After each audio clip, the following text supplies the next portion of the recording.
जब मैंने एलआईसी का काम शुरू किया, तो जैसे हम जब काम शुरू करते हैं तो अपने दोस्तों को मिलते हैं और बताते हैं कि भाई फाइनेंशियल एडवाइस या फाइनेंशियल प्लानिंग के बारे में।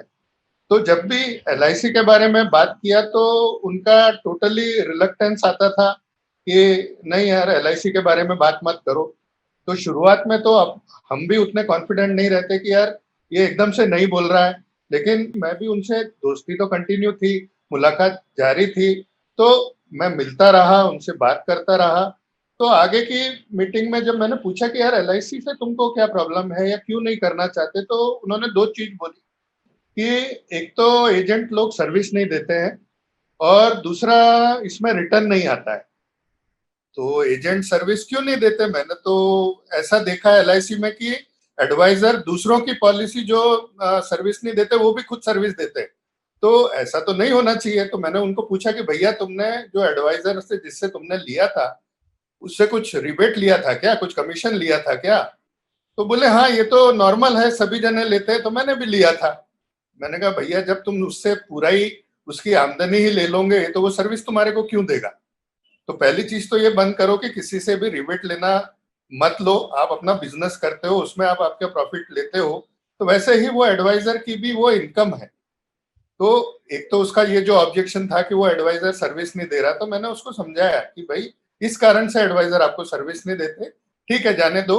वो एडवाइजर सर्विस नहीं दे रहे हैं तो मैं आपको आपकी जितनी भी पॉलिसीज है उसकी सर्विस देता हूं। तो ऐसा करके उनको कुछ टाइम तक मैंने उनको प्रॉपर सर्विस दिया, हर चीज में गाइड किया। फिर बाद में मैंने बोला कि भैया जब ये प्रोसेस चलती रही तो मैंने कहा कि भाई आपकी जो पॉलिसी आपने ली है वो मुझे आप दीजिए ताकि मैं आपको प्रॉपर चार्ट वगैरह बना के दे सकूं, क्योंकि वो बोल रहे थे कि मेरे पास तो कोई डिटेल ही नहीं है, मेरे पास कोई इंफॉर्मेशन ही नहीं है कि क्या भरना है, कब पैसा मिलेगा। जब वो पॉलिसीज मुझे मिली और उसका चार्ट बनाया तब मुझे दिखा कि उनकी पॉलिसीज में जो पिछले उन्होंने ली थी उसमें क्लास 4 एक्स्ट्रा है। अब क्लास 4 एक्स्ट्रा के लिए कोई ना कोई डिजीज होना चाहिए, कोई ना कोई इलनेस होनी चाहिए। जबकि वो बंदा मैं जानता हूँ उनकी एज 50s में है, लेकिन बहुत ही फिट पर्सन है। आज भी आप उनको देखेंगे तो वो 35-40 के ऊपर नहीं लगते और डेली जिम जाते हैं, 2 घंटे जिम मारते हैं, फिजिकल फिटनेस है उनका। तो मुझे समझ में नहीं आया कि ये क्लास 4 एक्स्ट्रा कहाँ से आ गया। फिर भी मुझे लगा कि शायद उस टाइम अगर मेडिकल किया होगा तो कुछ उसमें निकला होगा। तो वो मैंने उनसे बात नहीं किया। मैंने अपने इसमें रखा कि यार इनको क्लास 4 एक्स्ट्रा आया हुआ है। फिर ऐसे ही बात चलते चलते मैंने उनको कुछ प्रेजेंटेशन दिखाए, तो वो प्रेजेंटेशन उनको पसंद आए। बोले इसमें तो बहुत अच्छा रिटर्न दिख रहा है और अच्छी रिस्क कवर भी दिख रही है, आपका मैच्योरिटी भी अच्छी दिख रही है, मेरी पॉलिसी में इतना नहीं आ रहा है पहले वाली। ठीक है, मैंने बोला इसको आप मेडिकल करके देखिए, चलते हैं, फिर पास होने के बाद अपन देखेंगे। तो बोले मेडिकल के लिए मुझे आना पड़ेगा क्या? मैंने कहा क्यों नहीं आना पड़ेगा, आपको आपकी पॉलिसी है, आपका मेडिकल होगा ही। तो बोले पिछली बार तो मैं नहीं गया था।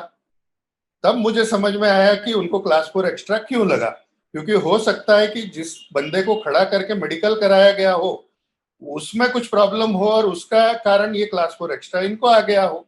तो मैंने कहा ठीक है, आप अपना मेडिकल कराइए। और हम प्लेस, अब वो केस जेडीएस का था, तो कुछ 75 लाख का सम एश्योर्ड था। तो उनका टेस्ट हुआ, सब ओके था और जेडीएस चला गया। वहां से केस आया, लेकिन चूंकि पिछला पॉलिसी में उनको क्लास 4 एक्स्ट्रा लगा था, तो जेडीएस ने इस पॉलिसी में भी उनको कॉम्बिनेशन में क्लास 4 एक्स्ट्रा लगा के भेजा। तो अब मैंने कहा कि भाई मेडिकल में क्या प्रॉब्लम है, मैंने डॉक्टर से डिस्कस किया तो बोले कोई भी प्रॉब्लम नहीं है। तो फिर मैंने कहा कि अब अगर इनके हेल्थ में प्रॉब्लम नहीं है तो इनको ज्यादा भरना भी नहीं हम देंगे। तो वो केस को मैंने सेंट्रल ऑफिस में रिप्रेजेंट किया और मैंने उनको ये रिक्वेस्ट किया कि आपको जो एडिशनल टेस्ट लेनी है इनकी आप लीजिए, ये पर्सन बहुत ही फिट है। उनका पूरा मैंने डिटेल भेजा और सेंट्रल ऑफिस से मैंने रिक्वेस्ट किया तो सेंट्रल ऑफिस ने कुछ एडिशनल टेस्ट मांगे जो हमने करवा के भेजे। और ये करने के बाद सेंट्रल ऑफिस से वही केस ओआर पे पास होके आया। और जब जब ये केस ओआर में पास होके आया तो फिर उनका पुराना केस भी रिप्रेजेंट किया। और चूंकि क्योंकि वो पुराना केस जीवन सरल था तो उसमें समझ में नहीं आता था, क्योंकि प्रीमियम बढ़ता नहीं था। वही प्रीमियम में सम एश्योर्ड कम होके आ जाता था, तो क्लाइंट को समझा नहीं कि उसके कारण उसका रिटर्न नहीं दिख रहा है। तो जब ये चीजें सब हुई तो मैंने उनको कैलकुलेट करके बताया, देखो तुम्हारा जो क्लास 4 एक्स्ट्रा था उसको आज हम ओआर पे लेके आए हैं, और ये सब करके तुम्हारा जो बेनिफिट हुआ है, जो फ्यूचर में प्रीमियम सेव हुआ है, वो करीब करीब 10 लाख रुपए का तुम्हारी सेविंग हुई, जो उसको कैलकुलेट करके बताई। तो उस बहुत ही वो खुश हुआ, और उसने अपने वाइफ को, अपने स्टाफ को, सबको बुलाया और कहा कि देखो आज मेरा 10 लाख रुपए का इन्होंने फायदा करा दिया। तो फ्रेंड्स, इस तरीके से ये चीज को अगर हैंडल करें प्रॉपरली तो काम करने में भी मजा आता है और क्लाइंट का भी फायदा होता है।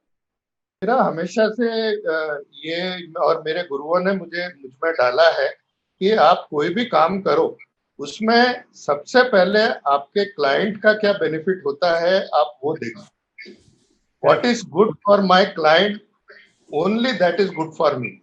What is not good for him can never be good for me. अगर उसके लिए कोई चीज अच्छी नहीं है और वो मेरे बेनिफिट के लिए मैं करूंगा, तो वो मेरे लिए लॉन्ग टर्म में कभी अच्छी नहीं रहेगी। तो ये मेरे अंदर कूट कूट के हमारे गुरुओं ने जो इस लाइन के हैं उन्होंने डाला है, और वो ही मैं एक प्रिंसिपल फॉलो करता हूँ।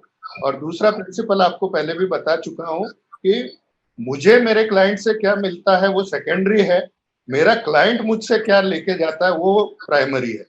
तो हमेशा ये कोशिश करता हूँ कि मेरे नॉलेज का, मेरे टाइम का, हर चीज का, मेरे एक्सपीरियंस का, मेरे नेटवर्क का मेरे क्लाइंट को बेनिफिट मिले।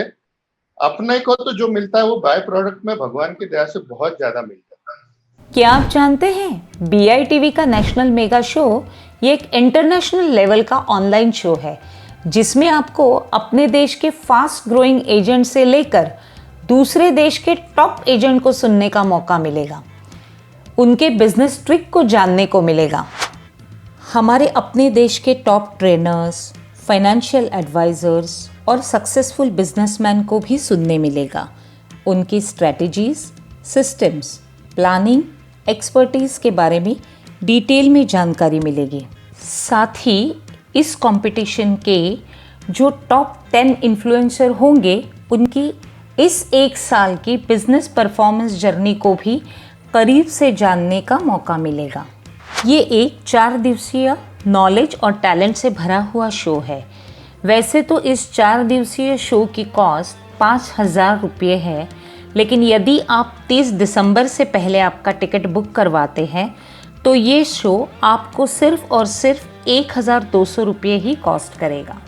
और अगर आप नीचे दिए गए लिंक या फिर इस वेबसाइट पर जाकर नेशनल मेगा शो की टिकट खरीदते हैं तो वो इस वीडियो के स्पीकर को BITV speaker of the year या फिर नेशनल मेगा शो कंपटीशन का विजेता भी बना सकता है, क्योंकि नेशनल मेगा शो कंपटीशन में जीत उसी की होगी जिसके लिंक द्वारा सबसे ज़्यादा टिकट बिकेंगे।